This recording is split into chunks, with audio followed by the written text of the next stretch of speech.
commencer par ajouter un user form et renommer-le directement en ajoutant note. Vous pouvez également modifier le titre, à ne pas confondre avec name qui est le nom de l'user form et caption qui est le titre qui est affiché en haut. Donc là je vais l'appeler calendrier. Vous avez ensuite la boîte à outils. Si elle n'apparaît pas, vous avez l'icône ici pour la faire apparaître. Et vous pouvez ajouter ensuite les différents contrôles. Pour que l'affichage soit un petit peu plus grand, je vous recommande d'augmenter la propriété zoom. Et personnellement, j'utilise souvent 112%, qui me paraît être une bonne taille.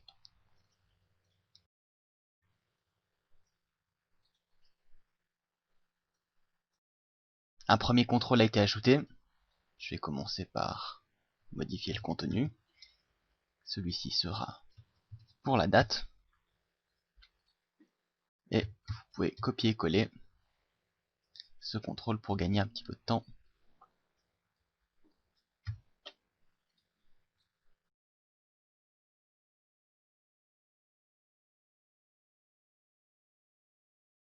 Date ensuite, le deuxième. Pour les initiales. Ensuite, la couleur de fond.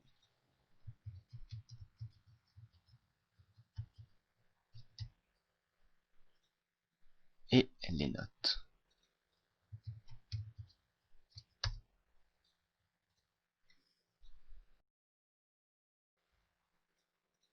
Ensuite, pour la date, il y a un nouveau label.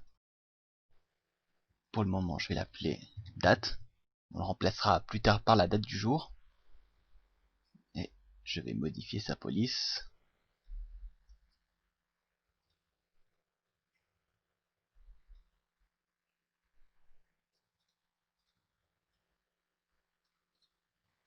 Ensuite, une zone de texte pour les initiales.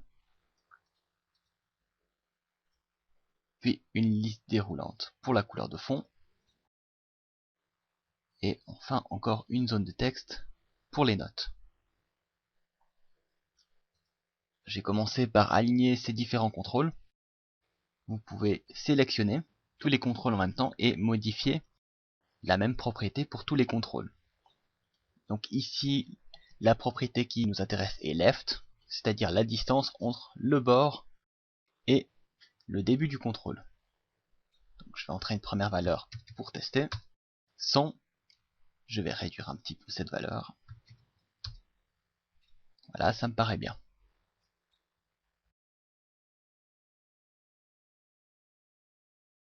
Pour aligner les différents contrôles que j'ai ici, j'ai modifié la propriété top, qui elle est la distance qui sépare le sommet de la fenêtre jusqu'au contrôle. Ensuite, je vais nommer les différents contrôles. Pour ceux-ci, ils sont là juste pour la décoration, donc c'est pas spécialement utile de les renommer. Par contre, ceux-ci, on va les utiliser, et ce sera très utile de les renommer pour les distinguer plus facilement. Je vais nommer celui-ci label date, ensuite textbox initial,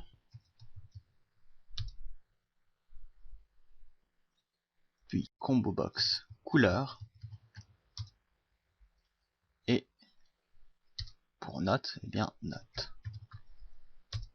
Voilà. Vous avez remarqué que quand je donne un nom aux différents contrôles, je laisse toujours le nom du contrôle, ça permet de savoir immédiatement quel type de contrôle c'est. Vous avez textbox, vous savez immédiatement que c'est une zone de texte. Même chose pour combo box qui correspond à une zone de liste déroulante. Il manque les boutons. Alors, un bouton de commande que je vais appeler annuler pour le premier.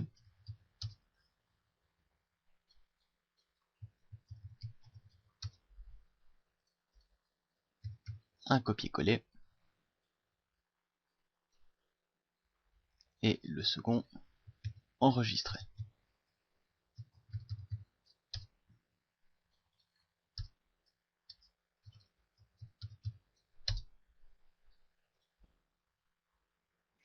quelques petits ajustements. Pour mettre en avant le bouton enregistrer plutôt que le bouton annuler, vous pouvez modifier la propriété défaut et le mettre à true. Lorsque vous avez un bouton annulé, vous pouvez immédiatement double-cliquer dessus, vous entrez Unload Me et vous n'avez plus rien d'autre à faire. Si je lance cette user form, je clique sur annuler, c'est réglé. Voilà, votre bouton annulé est déjà prêt. Pour limiter cette zone de texte à 5 caractères, vous avez une propriété qui est ici, qui vous demande la longueur maximum autorisée. Ici, je vais demander une limite de 5 caractères. Et si je fais un test pour vérifier, voilà, on se rend compte que c'est bloqué à 5 caractères. Je vais maintenant faire un test de prise de notes. Je vais rentrer du texte n'importe comment et je me rends compte que le texte ne va pas à la ligne et en appuyant sur Enter, il ne se passe rien non plus. Pour autoriser le texte sur plusieurs lignes, vous avez une propriété qui s'appelle multiline et qu'il faut mettre à true. Si je relance cette user form, je retape du texte. À ce moment-là, ça se passe bien. Par contre, Enter ne fonctionne pas encore. Donc il y a encore quelque chose à changer. Vous devez simplement autoriser le retour à la ligne avec Enter. Un nouveau test. Et maintenant, on se rend compte que tout va bien. Comme vous pouvez le voir, il y a une marge, qui est une marge de sélection. Elle est ajoutée par défaut. Si vous voulez vous débarrasser de cette marge, je vous montrerai comment faire. Vous pouvez sélectionner les différents contrôles et appliquer cette modification à tous les contrôles en même temps. Vous avez ici sélection margin qui est à true. On va mettre à false.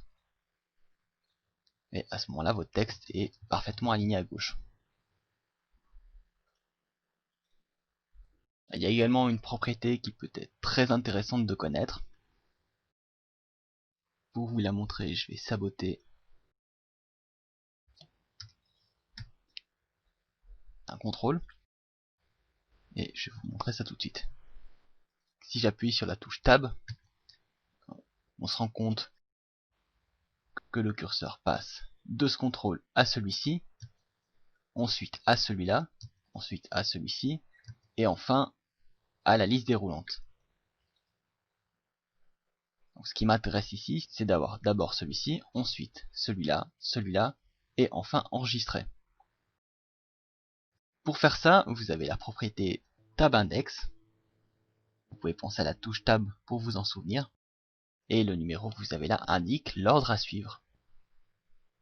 Pour les initiales, il y a un numéro de 5.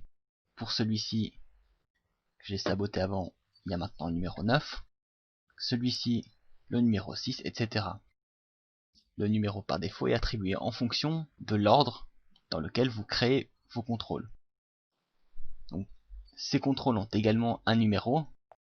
Celui-ci a le 0, le premier numéro, mais qui est inutile pour ce type de contrôle.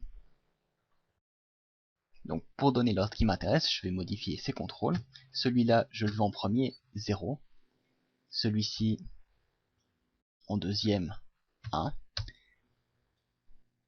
Celui-ci, en troisième, 2. Ensuite, je vais demander enregistrer à 3. Et enfin, annuler à 4. Donc un petit test rapide. Tab, celui-là, tab, celui-là, tab, enregistrer et enfin annuler. Pour le prochain exercice, je vais vous demander de compléter cette liste déroulante avec un choix de couleur, comme on peut le voir sur cet exemple. Vous avez une liste de couleurs, et je vous demanderai également de faire en sorte que quand on choisit une couleur, eh bien, il se passe une action en fonction de la couleur. Si je choisis vert, le fond passe en vert, en choisissant orange, le fond passe en orange, etc.